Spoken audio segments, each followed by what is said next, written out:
بسم اللہ الرحمن الرحیم۔ شروع اللہ کے نام سے جو بڑا مہربان نہایت رحم کرنے والا ہے۔ عرش پر ہلچل مچ جاتی ہے۔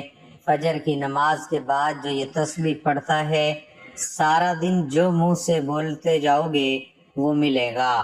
رسول اللہ صلی اللہ علیہ وسلم نے فرمایا، محترم ناظرین، یہ وہ فضیلت و برکات والی تسبیح ہے کہ جس کو پڑھنے سے نہ صرف گناہ معاف ہوتے ہیں بلکہ فجر کی نماز کے بعد جو یہ تسبیح پڑھتا ہے، اللہ اس کی دن بھر کی تمام حاجتوں کو پورا کرتے ہیں، اللہ اس کی پریشانیوں کو دور کرتے ہیں، اللہ اسے بے شمار رزق دیتے ہیں، غیب سے رزق ملتا ہے۔ رسول اللہ صلی اللہ علیہ وسلم نے فرمایا، جو شخص صبح و شام یہ تسبیح 100 مرتبہ پڑھے تو قیامت کے دن اسے افضل عمل کسی کا نہیں ہوگا سوائے اس شخص کے جس نے اس کے برابر اس سے زیادہ ان کلمات کو پڑھا ہو۔ ناظرین، فجر کی نماز کے بعد جو یہ تسبیح پڑھتا ہے، عرش پر ہلچل مچ جاتی ہے۔ اللہ تعالیٰ اپنے بندے کی حاجت کو پورا کرنے کے لیے فرشتوں کی دوڑیں لگا دیتے ہیں، اس کے ہر معاملات میں اس کی غیبی مدد کرتے ہیں، اس کے منہ سے نکلا ہر لفظ اللہ تعالیٰ کن لکھ دیتے ہیں۔ محترم ناظرین اکرام، ایک بہت ہی خاص اور مجرب وظیفہ لے کر آپ کی خدمت میں حاضر ہوا ہوں کہ جس کو آپ فجر کی نماز کے بعد 100 مرتبہ پڑھ لیں، لاکھوں کا قرض بھی ختم ہو جائے گا، حاجت ایک دن میں پوری ہو جائے گی۔ ناظرین، یہ کوئی بڑا وظیفہ نہیں اور نہ ہی کبھی آپ کو بڑے بڑے وظیفے بتاتا ہوں، مختصر سا عمل ہے۔ آج کا وظیفہ نہایت ہی مختصر سا وظیفہ ہے، فجر کے بعد آپ نے اس عمل کو کر لینا ہے۔ انشاءاللہ پھر اس وظیفے کا اثر آپ خود دیکھیں گے، رزق مال و دولت کے انبار لگ جائیں گے۔ یہ خاص نشست دولت کے لیے ہے، لیکن آج کا یہ وظیفہ، یہ عمل صدق دل کے ساتھ آپ نے کرنا ہے۔ اس عمل کو اگر فقیر بھی کرے گا تو وہ بھی اللہ پاک کی عنایت اور اس کے فضل و کرم سے دولت پر بیٹھ کر راج کرے گا، کیونکہ اس وظیفے میں جو طاقت ہے، اس وظیفے کا جو اثر ہے، وہ بہت کم لوگ ہی جانتے ہیں۔ ویسے تو ہم نے اپنے چینل پر بے شمار وظائف بتائے ہیں، لیکن یہ جو عمل ہے، یہ جو وظیفہ ہے، یہ آپ کی ساری پریشانی کو ختم کر دے گا۔ آپ کے اوپر لاکھوں کروڑوں کا قرض ہے، انشاءاللہ وہ بھی چٹکیاں بجاتے ہی ادا ہوگا۔ قرض کے ادا ہونے کے ایسے اسباب پیدا ہو جائیں گے، پھر آپ سب ناظرین خود بھی حیران رہ جائیں گے۔ آپ کے پاس دولت کی کمی ہے، آپ کرائے کے گھر میں رہتے ہیں، آپ کو سمجھ میں نہیں آتی کہ کرایہ کیسے ادا کریں، گھر کا خرچ کیسے چلائیں، کیونکہ آج کل مہنگائی بھی تو اتنی زیادہ ہو گئی ہے کہ ایک وقت کا کھانا بھی مشکل ہو چکا ہے۔ ہر ماہ بجلی کے تگڑے تگڑے بل بھی ادا کرنے ہوتے ہیں، ہر ماہ بچوں کی فیس ادا کرنی ہوتی ہے۔ انسان بہت پریشانی میں مبتلا، انسان بہت پریشانی میں ہے، اور انسان کو سکون صرف اللہ کے ذکر میں ہی ملتا ہے۔ یہ بات بہت ہی اہم کرنے لگا ہوں کہ جب انسان عاجزی کے ساتھ اللہ کے آگے جھک جاتا ہے، سجدے پہ سجدہ کرتا ہے اور پھر ہر سجدے پہ رو رو کر گڑ گڑا کر خوب ڈھیروں دعائیں مانگتا ہے، تو اس کو بھی اللہ تعالیٰ ضرور عطا فرما دیتا ہے۔ ہم ہر وظیفے میں آپ کو بتاتے ہیں کہ اللہ سے مانگنے کا آپ کو طریقہ جب آ جائے گا تو پھر آپ کو کسی مزید وظیفے کی ضرورت نہیں پڑے گی، آپ نے صرف ہاتھ اٹھانے ہیں اور آپ کو ملنا شروع ہو جائے گا۔ لیکن اس سے پہلے آپ کے کچھ اعمال ہوتے ہیں، آپ جو چھوٹی چھوٹی غلطیاں کرتے ہیں، جن کو اگر آپ سدھار لیں گے اور آپ اپنے کاروبار میں حلال طریقے سے کاروبار کریں یا رزق کمانے میں حلال ذریعہ استعمال کریں گے، جیسے کہ اللہ تعالیٰ کے نبی پاک صلی اللہ علیہ وسلم نے کاروبار کیا تھا، آپ بھی اسی طرح کام کریں، حلال اور پاکیزہ رزق کمائیں۔ اگر آپ جاب کرتے ہیں تو اس طریقے سے جاب کریں کہ آپ کے اوپر کوئی انگلی نہ اٹھا سکے، آپ ایمانداری سے ڈیوٹی دیں، جس کام کی تنخواہ لیتے ہیں وہ کام مکمل جان فشانی سے کریں اور اپنے فرائض سے کوئی غفلت نہ کریں۔ ہر ماہ رزق حلال ہی آپ اپنے گھر میں لے کر آئیں اور کوشش کریں کہ آپ کے پورے گھر میں حرام کا ایک لقمہ بھی کسی کے پیٹ میں نہ جائے۔ حلال رزق کھانے سے ایسا ہو ہی نہیں سکتا کہ انسان اپنے اللہ پاک سے مانگے اور اللہ پاک اس کی دعا کو رد کر دے، ایسا کبھی نہیں ہو سکتا۔ اور یہ وہ وظیفہ ہے، جب یہ وظیفہ کوئی بھی بندہ پڑھتا ہے تو اس وظیفے سے اس کے پاس بے حساب دولت آ جاتی ہے۔ ناظرین، یہ ساری نعمتیں جو ہیں، یہ ساری برکتیں جو ہیں، حلال روزی میں اور اللہ پاک کا شکر ادا کرنے میں ہی پوشیدہ ہیں۔ تو کوشش کیا کریں کہ کثرت سے اللہ پاک کا شکر ادا کیا کریں، انشاءاللہ دیکھنا کیسے آپ کے بارے نیارے ہو جاتے ہیں۔ اگر آپ کے اوپر قرض ہے، آپ نے سود پر قرض لیا ہوا ہے، تو سب سے پہلے اللہ پاک سے معافی مانگے، کیونکہ سود حرام ہے اور اللہ پاک سے کھلی جنگ ہے۔ تو اللہ سے جنگ کون کر سکتا ہے؟ میرے بھائیو بہنوں، جو بندہ اللہ سے جنگ کرنے کا سوچے گا وہی دونوں جہانوں میں مارا جائے گا، وہ دنیا میں بھی ذلیل و رسوا ہوگا اور آخرت میں بھی ذلیل و رسوا ہی رہے گا۔ جہنم کی انتہائی جو سب سے نیچے والے گڑھے ہیں، ان میں اس کو پھینکا جائے گا۔ تو آپ نے سب سے پہلے سود کے کاموں سے توبہ کرنی ہے، جھوٹ سے توبہ کرنی ہے اور غیبت سے توبہ کرنی ہے، چغلی سے توبہ کرنی ہے۔ لیکن واضح کریں کہ صرف توبہ نہیں کرنی بلکہ اس توبہ پر قائم بھی رہنا ہے۔ اور سب سے اہم بات جو ہے وہ آپ اپنے رشتہ داروں سے، اگر آپ قطع تعلقی ہیں، کسی سے بھی ہیں، فوراً جا کر اس سے معافی مانگے، چاہے آپ کی غلطی ہے یا نہیں۔ دیکھنا کیسے اللہ پاک آپ کے اوپر اپنا فضل و کرم کرے گا، آپ کے اوپر اللہ پاک اپنا کرم فرمائے گا۔ یا رشتہ داروں کے ساتھ آپ نے اچھا سلوک کرنا ہے، اس کے ساتھ تعلقات جوڑنے کی کوشش کرو۔ یہ نہ دیکھو کہ اس نے یہ کہہ دیا ہے، اس نے وہ کہہ دیا ہے۔ آپ عاجزی اختیار کرو، جو عاجزی اختیار کر لے گا اس کو پھل ملتا ہے۔ اور جب آپ کبھی بلندی پہ چڑھتے ہیں، آپ کو پتہ ہونا چاہیے جب بھی آپ بلندی پہ چڑھیں گے تو آپ کو جھکنا پڑے گا، آپ سیدھے کھڑے ہو کے بلندی پر نہیں چڑھ سکتے۔ اور جب آپ نے نیچے اترنا ہوتا ہے تو آپ کو سیدھا ہونا پڑتا ہے، تو اس وقت آپ کو ایسے سینہ تان کے نیچے اترنا پڑتا ہے، پھر ہی آپ نیچے اتر سکتے ہیں۔ ناظرین اکرام، آج کا جو وظیفہ ہے اس کی ترتیب آپ اچھے طریقے سے ذرا سمجھ لیں اور میری باتوں پر آپ نے عمل بھی کرنا ہے۔ اس کو آپ نے اپنے دوستوں کے ساتھ، رشتہ داروں کے ساتھ لازمی شیئر بھی کرنا ہے۔ یہ بھی ایک صدقہ جاریہ ہوگا۔ کسی ایک بندے نے بھی اس بات پر عمل کر لیا تو اس کا اجر آپ کو بھی ملے گا۔ جب فجر کی نماز ادا کر لیں، آپ نے کوشش کرنی ہے کہ وہیں اسی جگہ پر بیٹھ جائیں۔ مردوں نے کوشش کرنی ہے کہ وہ مسجد میں جا کر جماعت کے ساتھ نماز ادا کریں، عورتوں نے گھر میں ادا کرنی ہے۔ اگر آپ کو ٹائم نہیں ملتا یا آپ نے کہیں جانا ہوتا ہے تو آپ عشاء کی نماز کے بعد سونے سے پہلے بھی اس وظیفے کو کر سکتے ہیں، کوئی ایسی پابندی نہیں، لیکن فجر کی نماز کے وقت کرنا زیادہ بہتر رہے گا۔ محترم ناظرین، اللہ پاک کے آخری نبی صلی اللہ علیہ وسلم نے فرمایا، اللہ پاک ارشاد فرماتا ہے، میں نے تمہاری امت پر دن رات میں 5 نمازیں فرض کی ہیں، اور میں نے یہ عہد کیا ہے کہ جو ان نمازوں کی ان کے اوقات میں پابندی کرے گا میں اس کو جنت میں داخل کروں گا، اور جو بندہ نہیں کرے گا اس کے لیے میرے پاس کوئی عہد نہیں۔ اللہ پاک قرآن کریم میں ارشاد فرماتا ہے، رب کو سراہتے ہوئے اس کی پاکی بولو، سورج چمکنے سے پہلے اور اس کے ڈوبنے سے پہلے نماز فجر ادا کرو۔ صحابی حضرت عبداللہ بن عمر رضی اللہ عنہما سے روایت ہے، پیارے آقا صلی اللہ علیہ وسلم نے ارشاد فرمایا، جو صبح کی نماز پڑھتا ہے وہ شام تک اللہ پاک کے ذمے میں ہے، تم اللہ پاک کا ذمہ نہ توڑو، جو اللہ پاک کا ذمہ توڑے گا اللہ پاک اسے اونٹا یعنی الٹا کر کے دوزخ میں ڈال دے گا۔ حضرت سلیمان فارسی رضی اللہ عنہ سے روایت ہے، اللہ پاک کے آخری نبی صلی اللہ علیہ وسلم کا فرمان عبرت نشان ہے، جو صبح کی نماز کو گیا ایمان کے جھنڈے کے ساتھ گیا، اور جو صبح بازار کو گیا ابلیس یعنی شیطان کے جھنڈے کے ساتھ گیا۔ حضرت عمارہ بن روبیہ رضی اللہ عنہ فرماتے ہیں، میں نے نبی کریم صلی اللہ علیہ وسلم کو فرماتے سنا، جس نے سورج کے طلوع غروب ہونے سے پہلے نماز ادا کی یعنی فجر و عصر کی، وہ ہرگز جہنم میں داخل نہ ہوگا۔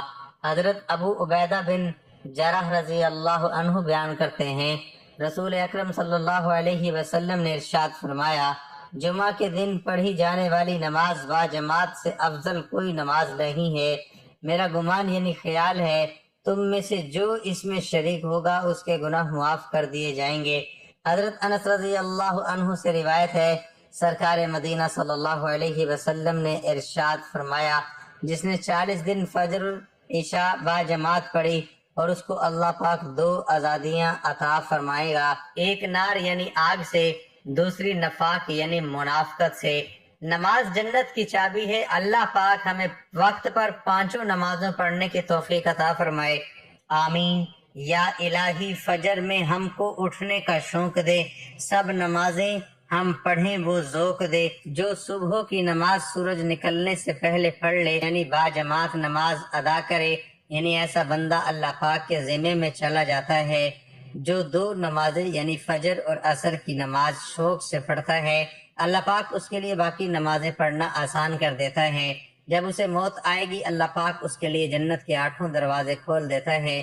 فجر کی سنتیں دنیا کے خزانوں سے بہتر ہیں، اللہ پاک قیامت کے دن اسے اپنا دیدار نصیب کرے گا۔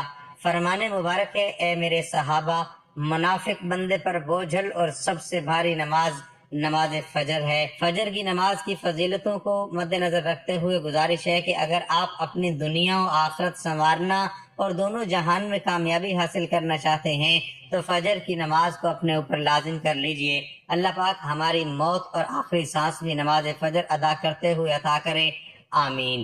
محترم ناظرین، آپ نے سب سے پہلے ایک مرتبہ بسم اللہ الرحمن الرحیم پڑھ لینی ہے۔ اللہ تعالیٰ کی پاک اور لارب کتاب قرآن مجید میں آیا ہے، ترجمہ سلیمان کی طرف سے ہے، اور وہ یہ ہے، اللہ کے نام سے شروع کرتا ہوں جو بے حد مہربان نہایت رحم والا ہے۔ حضرت سلیمان علیہ السلام نے اپنے خط کا آغاز اللہ تعالیٰ کے بابرکت نام سے ہی کیا۔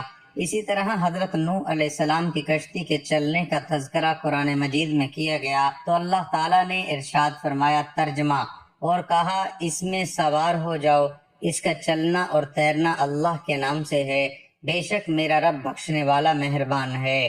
گویا کسی بھی ایسے کام کا آغاز جو جائز ہو تو اللہ کا نام لینا اور اسے شروع کرنا انبیاء علیہ السلام کی سنت مبارکہ ہے، جو اس کام میں برکت پیدا ہو جاتی ہے۔ جب نبی پاک حضرت محمد صلی اللہ علیہ وسلم بھی کوئی کام کرتے تو اس کی ابتدا اللہ تعالیٰ کے بابرکت نام سے فرماتے تھے۔ آپ صلی اللہ علیہ وسلم نے فرما نراؤں کے نام خطوط لکھے تو ان کا آغاز بھی اللہ تعالیٰ کے نام سے ہی کیا کرتے۔ اس سے معلوم ہوتا ہے کہ کس قدر اہمیت کی حامل ہے۔ رسول پاک صلی اللہ علیہ وسلم کا ارشاد ہے کہ دروازہ بند کرتے وقت بسم اللہ پڑھو، چراغ گل کرتے ہوئے بسم اللہ پڑھو، برتن ڈھانپتے ہوئے بسم اللہ پڑھو، اور مشک کا منہ بند کرتے ہوئے بسم اللہ پڑھو۔ کھانے پینے، ذبح کرنا، وضو کرنے، کشتی میں سوار ہونے، ہر کام سے پہلے بسم اللہ پڑھنا مستحب ہے۔ ناظرین اکرام، اس کے بعد آپ نے نبی کریم صلی اللہ علیہ وسلم کی ذات اقدس پر صرف 11 مرتبہ درود پاک پڑھ لینا ہے۔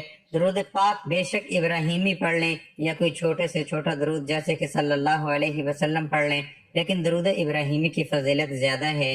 ایک مرتبہ ثواب کی نیت سے میرے ساتھ بھی درود پاک پڑھیے۔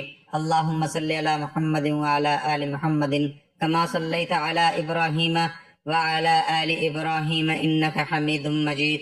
اللہم بارک علی محمد وعلی آل محمد کما بارکت علی ابراہیم وعلی آل ابراہیم انک حمید مجید۔ حضرت عبداللہ بن عمر رضی اللہ تعالیٰ عنہ روایت کرتے ہیں کہ ایک شخص نے حضور اقدس صلی اللہ تعالی علیہ وآلہ وسلم کی خدمت بابرکت میں حاضر ہو کر اپنی مفلسی اور تنگ دستی کی شکایت کی تو آپ صلی اللہ تعالی علیہ وسلم نے فرمایا، جب تم گھر میں داخل ہو اور گھر میں کوئی ہو تو اسے سلام کرو، اگر کوئی نہ ہو تو مجھ پر سلام عرض کرو، اور ایک بار قل ہو اللہ پڑھو۔ اس شخص نے ایسا ہی کیا، اللہ تعالیٰ نے اسے اتنا مالا مال کر دیا کہ اس نے اپنے ہمسایوں کی بھی خدمت کی۔ فرمان مصطفیٰ صلی اللہ تعالی علیہ وآلہ وسلم ہے، جو یہ پسند کرے اللہ تعالیٰ اس کے گھر میں خیر زیادہ کرے تو جب کھانا حاضر کیا جائے وضو کرے، اور جب اٹھایا جائے تو اس وقت بھی وضو کرے۔ کھانے کے وضو سے مراد دونوں ہاتھوں گٹوں تک اور منہ کا اگلا حصہ دھونا اور کلی کرنا۔ فیضان سنت میں مل کر کھانے میں برکت ہے۔ سرکار مدینہ صلی اللہ تعالی علیہ وآلہ وسلم کا فرمان ہے، اکٹھے کھاؤ، الگ الگ نہ کھاؤ کہ برکت جماعت کے ساتھ ہے۔ اس حدیث پاک کے تحت حکیم الامت مفتی احمد یار خان علیہ رحمت الحنان فرماتے ہیں، ساتھ کھانے میں تھوڑا کھانا بہت کو کافی ہو جاتا ہے، آپس میں محبت بڑھتی ہے۔ نماز، جہاد، حج، کھانا، غرض یہ کہ عبادات و عادات میں مسلمانوں کی جماعت بڑی اعلیٰ نعمت ہے۔ رزق میں وسعت کا نسخہ سرکار مدینہ صلی اللہ تعالی علیہ وآلہ وسلم کا فرمانے مشک بار ہے، جو شخص دسترخوان سے کھانے کے گرے ہوئے ٹکڑوں کو اٹھا کر کھائے وہ فراخی کی زندگی گراتا ہے۔ اور اس کی اولاد میں عافیت رہتی ہے۔ رزق میں برکت کا ایک سبب رشتہ داروں سے حسن سلوک کرنا بھی ہے۔ نبی اکرم صلی اللہ تعالی علیہ وآلہ وسلم نے فرمایا، جسے عمر میں اضافہ اور رزق میں زیادتی ہونا پسند ہو تو اسے چاہیے کہ وہ اللہ تعالیٰ سے ڈرے اور صلہ رحمی کرے۔ سال بھر رزق حلال ملے گا، فرمان مصطفیٰ صلی اللہ تعالی علیہ وآلہ وسلم ہے۔ بھوکا اور حاجت مند اگر اپنی حاجت لوگوں سے چھپائے، خدا تعالیٰ رزق حلال سال بھر تک اسے عنایت کرے گا۔ جس نے استغفار کو اپنے اوپر لازم کر لیا، اللہ عز و جل اس کی ہر پریشانی دور فرمائے گا اور ہر تنگی سے اسے راحت عطا فرمائے گا، اور اسے ایسی جگہ سے رزق عطا فرمائے گا جہاں سے اسے گمان بھی نہ ہوگا۔ کیا میں تمہیں وہ چیز نہ بتاؤں جو تمہیں تمہارے دشمن سے نجات دے اور تمہارے رزق وسیع کر دے؟ رات دن اللہ تعالیٰ سے دعا مانگتے رہو کہ دعا مومن کا ہتھیار ہے۔ حضرت عبداللہ بن عمر رضی اللہ تعالیٰ عنہ روایت کرتے ہیں کہ ایک شخص حضور صلی اللہ علیہ وسلم کی خدمت میں حاضر ہوا اور اپنی تنگ دستی کا شکوہ کرنے لگا، تو آپ صلی اللہ علیہ وسلم نے اس آدمی سے فرمایا، تمہیں وہ تسبیح بھول گئی جو ملائکہ کی تسبیح ہے، تمام مخلوقات کی تسبیح ہے، اس کے ذریعے سب کو رزق دیا جاتا ہے۔ حضرت عبداللہ بن عمر رضی اللہ تعالیٰ عنہ نے عرض کیا کہ یا رسول اللہ، وہ کون سی تسبیح ہے؟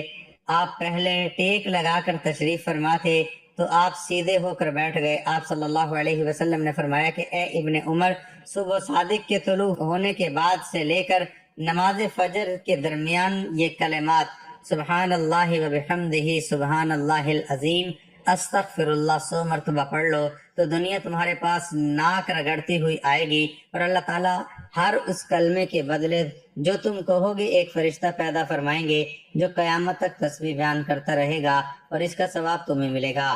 تو ناظرین، فجر کی نماز کے بعد 100 بار یہ تسبیح لازمی پڑھیں، سبحان اللہ و بحمدہ سبحان اللہ العظیم استغفر اللہ، سبحان اللہ و بحمدہ سبحان اللہ العظیم استغفر اللہ، سبحان اللہ و بحمدہ سبحان اللہ العظیم استغفر اللہ۔ انشاءاللہ آپ کی تمام دنیاوی پریشانیاں دور ہوں گی، اللہ آپ کی تمام حاجتوں کو پورا کر دے گا، اللہ آپ کو دینی دنیاوی نعمتوں سے مالا مال کر دے گا انشاءاللہ۔ آخر میں دوبارہ سے 11 مرتبہ درود شریف پڑھ لینا۔ درود شریف پڑھنے کے بعد آپ نے اللہ پاک سے دعا مانگنی ہے۔ جب بھی مانگنا ہے اللہ سے مانگنا ہے، برکت والا، خیر و عافیت والا رزق مانگے، سکون والا رزق مانگے۔ اس سے نہ صرف آپ کے گھر میں خوشحالی رہے گی بلکہ آپس میں پیار اور محبت بھی بڑھے گا۔ ہر بندہ دن رات زیادہ سے زیادہ پیسہ کمانے کے چکر میں بہت سے راستے اختیار کرتا ہے، تو کوشش کریں کہ آپ نے مختصر راستہ نہیں اختیار کرنا، اپنے کام پہ آپ نے مکمل توجہ دینی ہے، رزق حلال کمانا ہے، محنت کرنی ہے۔ اس سے اللہ پاک کی آپ پر ڈھیر و رحمتیں اور برکتیں ہونا شروع ہو جائیں گی، اور کوئی بھی وظیفہ نماز کے بغیر مکمل نہیں ہوتا۔ آپ نے 5 وقت کی نماز لازمی ادا کر لینی ہے اور حسب توفیق صدقہ و خیرات بھی دینا ہے۔ محترم ناظرین، نماز کے وقت اللہ تعالیٰ نماز ہی کی طرف متوجہ ہوتا ہے۔ اللہ تعالیٰ انسان کو سجدہ کرتے وقت ہی سب سے زیادہ پسند کرتا ہے۔ جب انسان نماز کے لیے تیار ہوتا ہے تو جنت کے دروازے کھول دیے جاتے ہیں، اور نماز کی طرف جتنے قدم بڑھاتا ہے اس کے اتنے گناہ معاف کر دیے جاتے ہیں، اور اتنا ہی ثواب اس کے حق میں لکھ دیا جاتا ہے۔ جنگ میں ہو کوئی، چاہے دشمن کی تلوار کے سائے میں یا پھر دشمن کے ڈر سے اپنی جان بچا کر بھاگ رہا ہو، اس وقت بھی نماز کو قضا کی صورت میں ادا کرنا لازم اور فرض ہے۔ یہ اسلام کا فرمان ہے، اور نماز بے شک دارین کی سعادتوں کا ضامن ہے۔ اللہ عز و جل قرآن مقدس میں ارشاد فرماتا ہے، ترجمہ کہ یہ کتاب پرہیزگاروں کو ہدایت ہے اور غیب پر ایمان لائے اور نماز قائم رکھتے اور ہم نے جو دیا اس میں سے ہماری راہ میں خرچ کرتے ہیں۔ اور فرماتا ہے ترجمہ، نماز قائم کرو اور زکوٰۃ ادا کرو اور رکوع کرنے والوں کے ساتھ نماز پڑھو، یعنی مسلمانوں کے ساتھ، کہ رکوع ہماری شریعت میں ہے۔ یہ تو پھر باجماعت سے نماز ادا کرو۔ نماز کا متعلقہ ترک تو سخت ہولناک چیز ہے، اسے قضا کر کے پڑھنے والوں کے لیے فرماتا ہے ترجمہ، خرابی ان نمازیوں کے لیے جو اپنی نماز سے بے خبر ہیں، وقت گزار کر پڑھنے اٹھتے ہیں۔ نماز کی اہمیت اس سے بھی پتہ چلتا ہے کہ اللہ رب العزت نے سب احکام اپنے حبیب صلی اللہ علیہ وآلہ وسلم کو زمین پر بھیجے۔ جب نماز فرض کرنی منظور ہوئی تو حضور صلی اللہ علیہ وآلہ وسلم کو اپنے عرش عظیم پر بلا کر اسے فرض کیا اور شب اسراء یعنی معراج کی رات میں یہ تحفہ دیا۔ اسی طرح اور فرماتا ہے ترجمہ کہ بے شک نماز مومنوں پر اپنے مقررہ وقت میں ادا کرنا فرض ہے، اور فرماتا ہے ترجمہ کہ نماز قائم کرو اور زکوٰۃ دو، اور فرماتا ہے ترجمہ اپنے رب کی اس وقت عبادت کر جب تک کہ تیری موت نہ آ جائے۔ اس طریقے سے اللہ تبارک و تعالیٰ نے پورے قرآن میں مختلف مقامات پر مختلف طریقوں سے 186 مرتبہ اپنے بندوں کو نماز قائم کرنے کا حکم دیا ہے، کیونکہ نماز تمام برائیوں سے روکتی ہے، جیسا کہ قرآن مقدس میں ذکر ہے ترجمہ کہ بے شک نماز تمام برائیوں اور برے کاموں سے روکتی ہے۔ اللہ تعالیٰ اپنے بندوں کو نماز پر پابندی کرنے کی تلقین اس لیے کر رہا ہے تاکہ اس کے بندے ضلالت و گمراہی کے دلدل میں نہ پھنسیں اور حق کی راہ پر گامزن رہے، تمام تر اختلافات اور مصیبت سے بچتے رہیں۔ اگر آپ قرآن مقدس کی تلاوت کریں گے تو بے شمار آیات آپ کو ایسی ملے گی جو نماز کی فرضیت پر دلالت کرتی ہیں، اور آپ جان لو گے کہ بے شک نماز ہر حال میں فرض ہے اور اس سے بچنے کا کوئی چارہ کار نہیں۔ حضرت عقبہ بن عامر رضی اللہ تعالی عنہ سے روایت ہے سید المرسلین صلی اللہ تعالی علیہ وآلہ وسلم نے ارشاد فرمایا، جو بھی مسلمان اچھے طریقے سے وضو کرتا ہے پھر کھڑے ہو کر اس طرح 2 رکعت نماز پڑھتا ہے کہ اپنے دل اور چہرے سے متوجہ ہو کر یہ 2 رکعتیں ادا کرتا ہے تو اس کے لیے جنت واجب ہو جاتی ہے۔ حضرت عبداللہ بن مسعود رضی اللہ تعالی عنہما سے روایت ہے کہ حضور پر نور صلی اللہ تعالی علیہ وآلہ وسلم نے ارشاد فرمایا، جس نے نماز پر مدامت کی تو قیامت کے دن وہ نماز اس کے لیے نور و برہان اور نجات ہوگی، اور جس نے نماز کی محافظت نہ کی تو اس کے لیے نہ نور ہے نہ برہان نہ نجات، اور وہ قیامت کے دن قارون، فرعون، ہامون اور ابی بن خلف کے ساتھ ہوگا۔ حضرت ابو سعید خدری رضی اللہ تعالی عنہ سے روایت ہے حضور اقدس صلی اللہ تعالی علیہ وآلہ وسلم نے ارشاد فرمایا، جس نے جان بوجھ کر نماز چھوڑی تو جہنم کے اس دروازے پر اس کا نام لکھ دیا جاتا ہے جس سے وہ داخل ہوگا۔ اللہ پاک سے دعا ہے کہ ہم سب کے صغیرہ و کبیرہ گناہ معاف فرمائے، آمین۔ اللہ تعالی ہم سب کا حامی و ناصر ہو۔